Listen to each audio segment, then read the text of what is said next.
istituita da Dionigi Burranca, storico suonatore di Launedas, esponente dello stile della Trecenta, storico e formatore di Benson, e Solus de Ganna con Burranca e dopo ha lavorato su un tema molto interessante di cui non sappiamo tantissimo, sul quale ci sono nuovi studi in atto proprio in questi tempi, che è Samissa in tono usato, cioè l'idea che esista in ambito liturgico, quindi una messa o una serie di modalità espressive per intonare i brani dell'ordinario misse, quindi le parti fisse della messa, il Kyrie, il Gloria, il Credo, il Sanctus e l'Agnus Dei. Questa cosa oggi non è più diffusa, non troverete nessuna chiesa in Sardegna in cui esiste un modo sardo di intonare le parti dell'ordinario misse, ma ci sono tracce che questa cosa esistesse in passato e Solus de Ganna ha lavorato tanto su questo tema e ha appunto diverse cose da dirci, per cui passerei la parola a tu.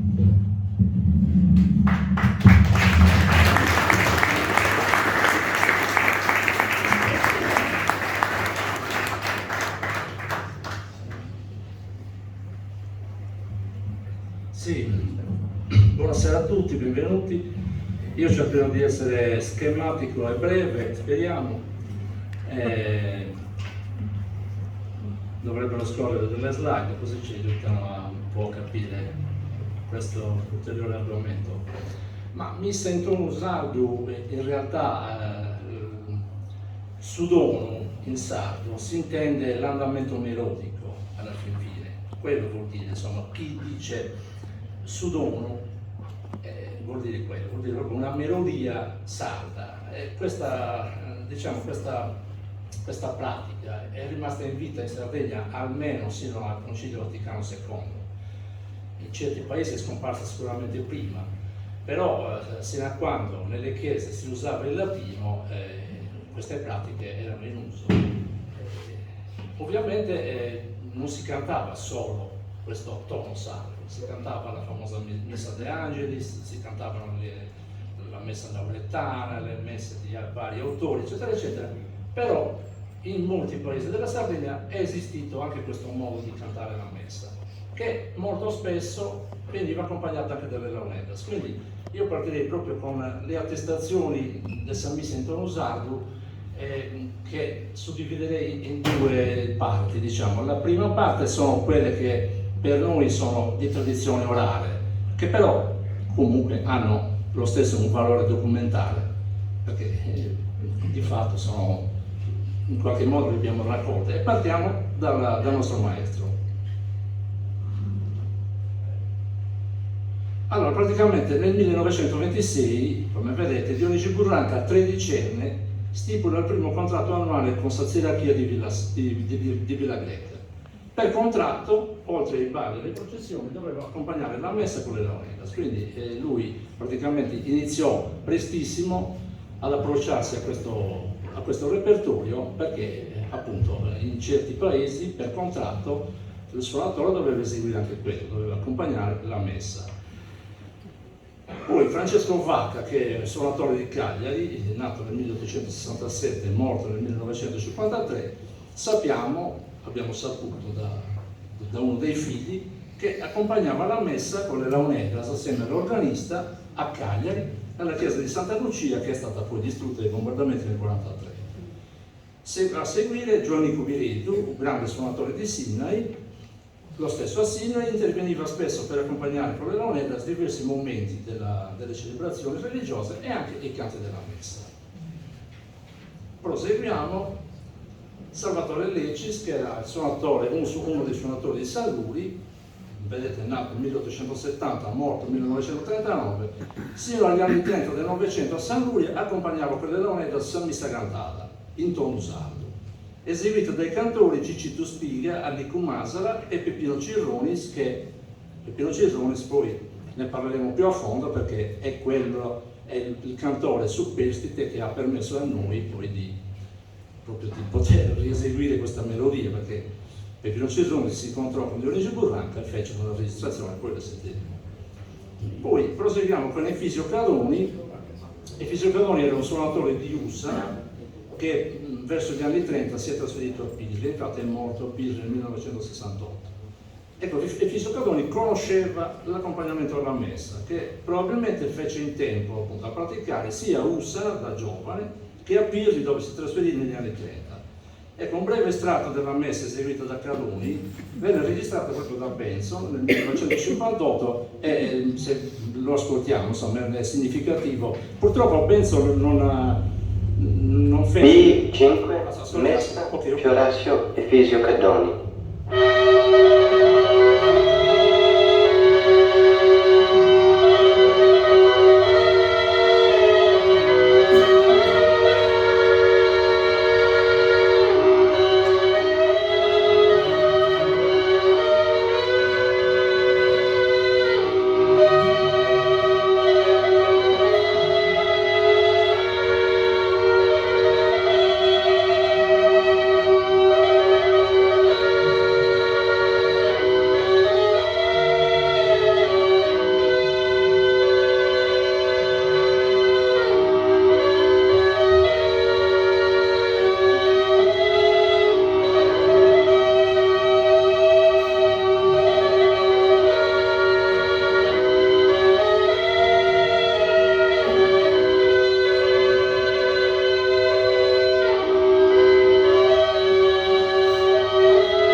Dicevo che purtroppo Benson non indica, non ci dice precisamente che momento possa essere questo della messa. A me sinceramente mi sembra di poter capire che forse è l'intonazione del Kyrie, probabilmente, però non lo sappiamo perché di fatto lui non trovò troppo materiale da quel punto di vista, tant'è che ne parla abbastanza poco, ecco, rispetto a tutto l'amore di lavoro che fece Benson. Questa della messa è una cosa proprio minima, perché evidentemente già nel 58, dal 58 al 62 erano molto poche le informazioni e comunque era un repertorio che era andato dilagrandosi sempre più. Allora, le prossime slide invece riguardano le fonti scritte, che sono quelle che in qualche modo ci richiamano un pochino a quello che può essere successo e ovviamente ho scelto quelle che parlano precisamente oppure solo quasi esclusivamente delle Launetas. Ma partirei da Charles de Saint-Severin nel 1821-22, è una suggestione questa più che altro, riferisce di aver assistito nella chiesa di Sant'Efisio di Nora a una messa solenne. Lui dice al suono di un'armonia a tre voci rustiche e di un coro, probabilmente rustico ma di un genere veramente singolare e certo non privo di melodia. Ma molto probabilmente forse si riferisce appunto a una messa accompagnata con Launetas, perché l'armonia a tre voci probabilmente riferita alle Launetas sicuramente è curioso il fatto che appunto un coro in ambito campidanese, insomma, noi non abbiamo grande tradizione di cori a più voci, quindi chissà cosa sarà successo. Poi arriviamo invece a Felix Karlinger, il tedesco, che è quello che parla probabilmente di più proprio di questo argomento, ne parla moltissimo, che giunge in Sardegna all'inizio degli anni 50 e documenta quella che lui definisce messa sarda. Ecco, quindi lui dice cose molto interessanti, cioè lui fa riferimento addirittura alla prassi del canto gregoriano e del tono sardo, messa a tre voci senza tradizione scritta, è messa a una voce con accompagnamento di Launetas, e questa è una cosa molto importante che riguarda praticamente soprattutto noi. Addirittura lui dice un genere quasi autonomo di canto gregoriano, che è una cosa abbastanza fantastica. Continua Karlinger, vai avanti. Allora, la tradizione del tono sardo si è trasmessa oralmente da un suonatore all'altro, da un cantore all'altro. Le messe poi sono diverse a seconda dei luoghi, questa è una cosa che si riscontra molto facilmente, ma in Sardegna succede per molte tradizioni musicali, questo di avere la localizzazione, insomma, la forte identità proprio locale, insomma, non è una novità. E poi dice che era raro sentire praticamente i fedeli che cantano, quindi l'esecuzione in genere è affidata a un piccolo coro che va da 4 a 8 cantori, non sono ammessi gruppi misti, e infatti in effetti a cantare questo tipo di repertorio sono sempre uomini più che altro. E quindi arriviamo proprio all'utilizzo delle Leonidas. Le Leonidas, dice Carlinger, sono l'unico strumento che viene utilizzato in chiesa, oltre all'organo. Accompagnano messe cantate a una voce, si suonano anche al momento dell'elevazione durante la consacrazione dell'ostia. Addirittura lui rileva, questo è molto interessante, rileva la presenza delle Leonidas già dalla seconda metà del XV secolo. Perché dice questo? Perché visiona una relazione di una visita pastorale del vescovo di Oristano in una comunità rurale, dove è menzionata questa tibia triplex, che sicuramente erano le Leonidas. Purtroppo però non ci dice chi era questa comunità, non sappiamo dove fosse, comunque evidentemente nelle vicinanze di Oristano.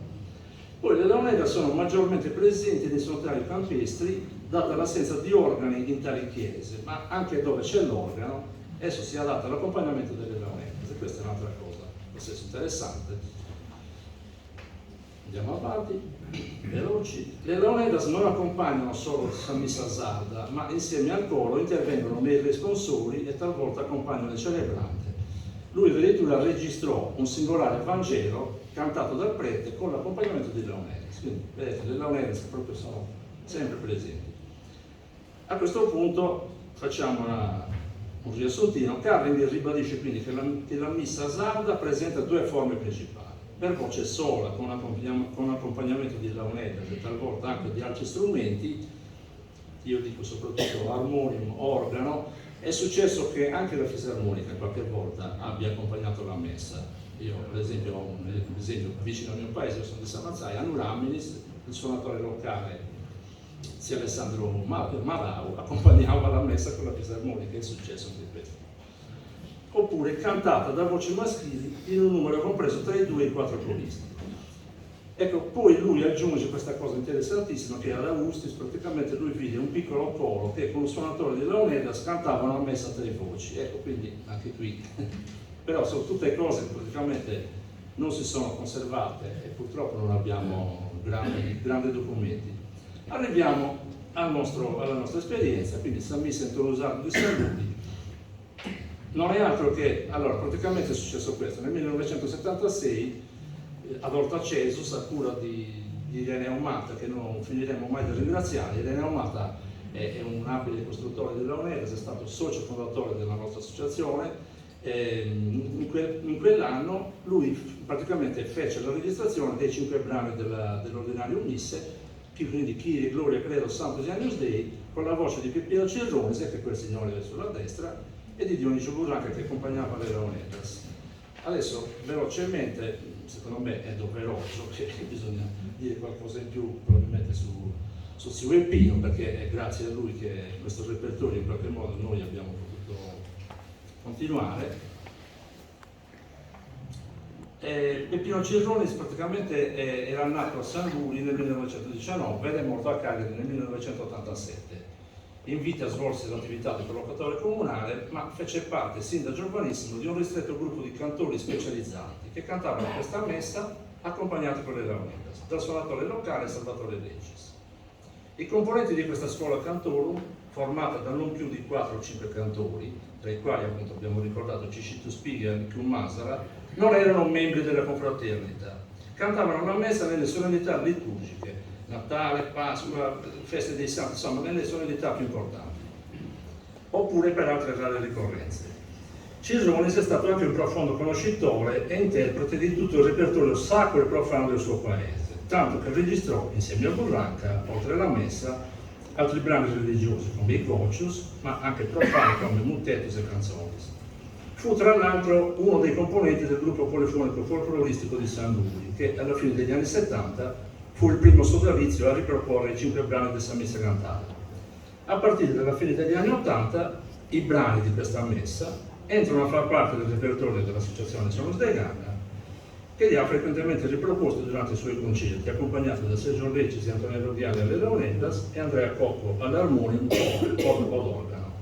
Ma altresì anche in contesti liturgici ci è capitato anche proprio di eseguire la messa proprio nel suo contesto vero. Alcuni di questi brani, il Kyrie, Gloria e l'Agnus Dei, sono stati anche pubblicati in alcuni lavori discografici dell'associazione. Adesso io, per finire, proprio sto chiudendo, vi inviterei ad ascoltare, perché l'ho portato, questo reperto, che è proprio il primo brano del Missa cantata registrato da Silvio Pino Cironi, da Senia Burranga del 1976, e poi credo che a seguire noi facciamo subito questi piccoli esempi di questa missa, così come noi l'abbiamo raccolta da Burranga e Cironi, e la rieseguiamo quando ci capita.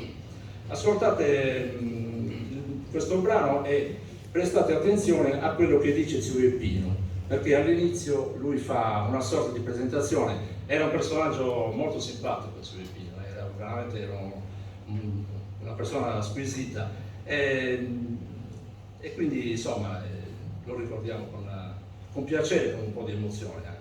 Ecco, vi lascio con questo reperto, con questo pezzettino di audio, e poi noi eseguiremo qui dal vivo due brani che sono i brani finali della Missa cantata, il Sanctus e l'Agnus Dei, accompagnati con lauretas e organo, come ho detto prima, insomma. Ovviamente non abbiamo portato l'armonium, perché in serie abbiamo due armonium proprio di quelli, uno tra i quali anche antichino tra l'altro, però insomma potevamo portarlo qui, quindi ci accontentiamo della tastiera elettronica, ma l'effetto è quello. Prego, ho finito. Ci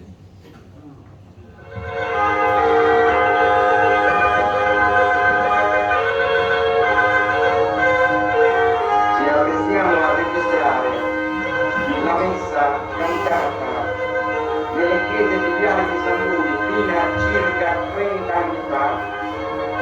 La suona il maestro di Lauretas Dionigi Burranga di Orta Jesus, canta Peppino Cironi da San Luigi. Iniziamo in questo momento con la pastorella e subito si viene a cantare il Kyrie.